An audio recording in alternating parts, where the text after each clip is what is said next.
आज रात भर और सुबह तक चले इन हमलों में तेहरान के 1 दर्जन से अधिक शहर प्रभावित हुए।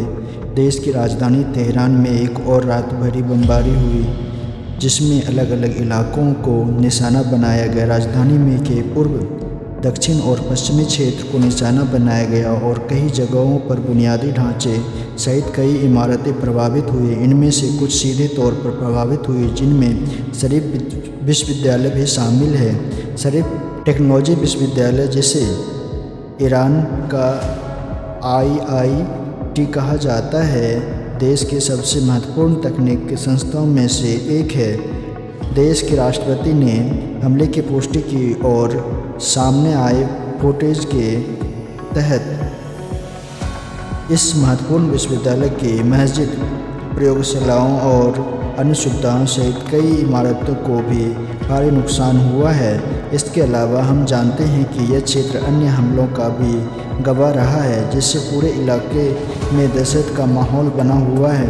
दरअसल शरीफ विश्वविद्यालय के परिसर से सटे इलाकों में एक गैस संयंत्र को भी निशाना बनाया गया।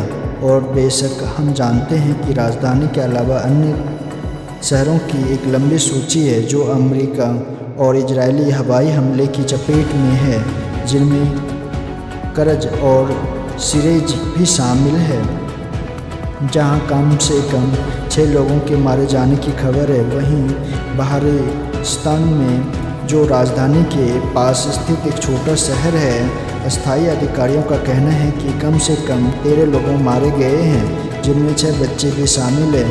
और जाहिर तौर पर बुनियादी ढांचे के लिहाज से भी देश में लगभग हमले हो रहे हैं विभिन्न स्थानों पर, जिनमें बिजली से संबंधित ढांचा, सड़कें, पुल और अन्य सुविधाएं शामिल हैं, जो आम नागरिकों के लिए बेहद महत्वपूर्ण है। ईरान इस तरह के हमले के बारे में क्या कह रहा है? ईरान में यह पहला विश्वविद्यालय नहीं है जिस पर हमला हुआ। परसों हमें ईरान के वैज्ञानिक अनुसंधान और प्रौद्योगिकी मंत्रालय से बात करने का मौका मिला। उन्होंने बताया कि इन हवाई हमलों के परिणाम स्वरूप अब तक कम से कम 30 विश्वविद्यालय प्रभावित हुए हैं।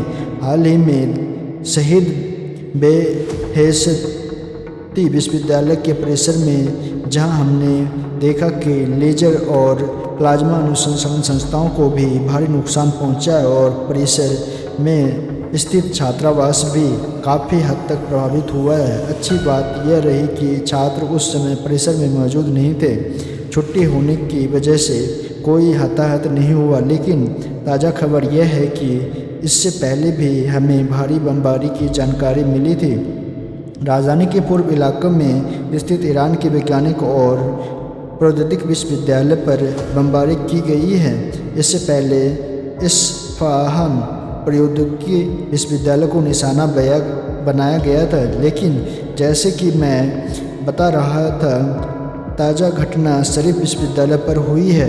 ईरान पक्ष इसे युद्ध अपराध माना रहा है। विदेश मंत्रालय के प्रवक्ता ने कुछ दिन पहले इसे एक सुनियोजित अपराध बताया, जो देश के शैक्षणिक और सांस्कृतिक नींव पर हमला है।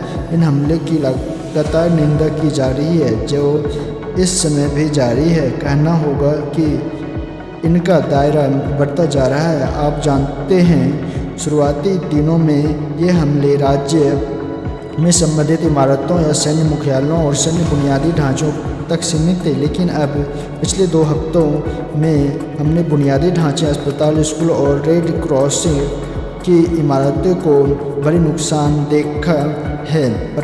परिवहन संबंधित सुविधाओं को भी निशाना बनाया गया है। जाहिर है, इसकी भारी कीमत आम नागरिकों को चुकानी पड़ेगी। ठीक है, और जैसा कि आपने कहा, पिछले 1 महीने से बुशर परमाणु ऊर्जा संयंत्र पर या उसके आसपास हुए हमले को लेकर भी चिंता जताई जा रही है। अब तक मिली जानकारी के अनुसार ईरान इस क्षेत्र को निशाना बनाए जाने को लेकर अपनी चिंताओं के बारे में क्या कह रहा है।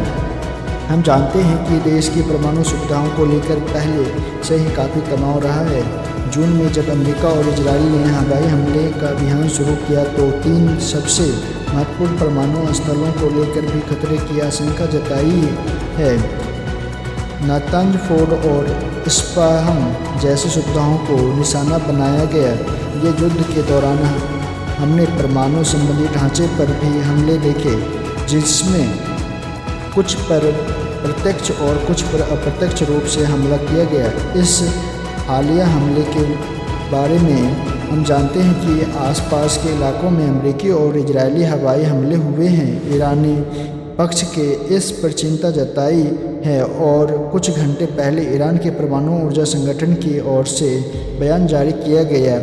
उन्होंने लक्षित क्षेत्रों का विस्तृत विवरण देते हुए कहा कि भारी जल और इससे व्युत्पन्न चिकित्सा, रोग उपचार और अन्य उद्योगों के लिए बेहद महत्वपूर्ण है। ईरान की भारी जल सुविधा पर इजरायली हमला विज्ञान और मानवता के स्वास्थ्य के खिलाफ अपराध है। उन्होंने कहा कि वैज्ञानिक प्रगति नहीं रुकेगी और वैश्विक शांति का स्वास्थ्य की सेवा करने का संकल्प जारी रहेगा। यह ईरानी पक्ष से मिली ताज़ा प्रतिक्रिया है। इस बीच वे इन हमले की लगातार निंदा कर रहे हैं। इससे पहले न्यूयॉर्क में ईरान के संयुक्त राष्ट्र मिशन के संयुक्त राष्ट्र को एक पत्र भी लिखा था, जिसमें उन्होंने अपनी निंदा व्यक्त की और अंतर्राष्ट्रीय समुदाय के तत्काल कार्रवाई करने का अनुरोध किया। परमाणु सुविधाओं पर हमले से संबंधित रेडिएशन और अन्य जोखिमों को लेकर भी चिंता जताई गई है।